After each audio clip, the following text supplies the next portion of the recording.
7th of October 2023, yesterday when Hamas gunmen launched a brutal attack in southern Israel. Nearly 3,500 Israeli residents and tourists attended the Nova festival near Gaza's border, unaware that they were going to witness something purely horrific. Within hours, Hamas gunmen armed with AK-47 stormed the festival grounds, turning the celebration of music into a scene of terror and chaos. 360 people were killed while dozens others were kidnapped from the festival. Those who survived were left with trauma. They had seen death up close, people being brutally murdered right in front of them.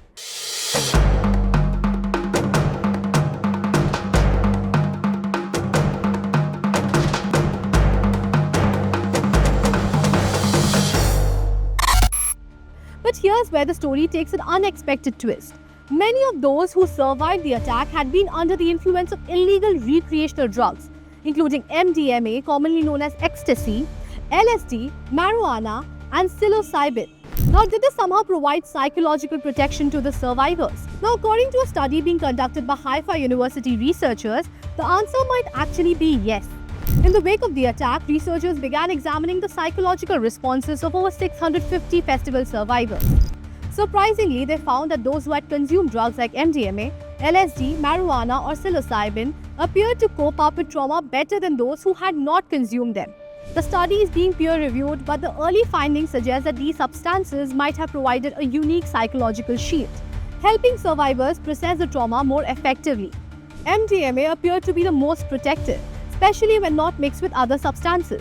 MDMA is known to release oxytocin, a hormone that promotes bonding and feeling of empathy.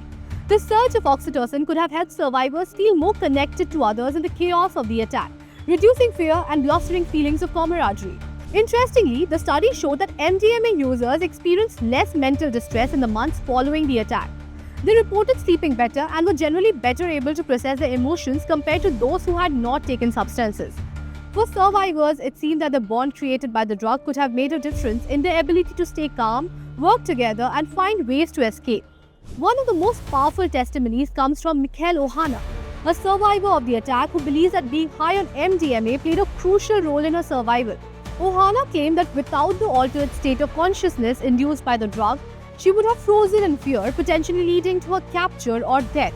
Now, while the study offers intriguing insights on how certain drugs may have helped people cope with extreme trauma, it does not mean that we should start recommending MDMA or LSD as a solution for PTSD or other psychological struggles. There are clear risks associated with the use of these substances, and the lifelong effects on mental health are still a subject of concern. The goal of the Haifa University research is not to promote drug use, but to understand the complex ways in which the human brain responds to trauma. In this case, the study suggests that substances like MDMA might have provided some survivors with temporary psychological buffer in a catastrophic situation. However, this does not imply that these drugs are a solution for everyone facing trauma.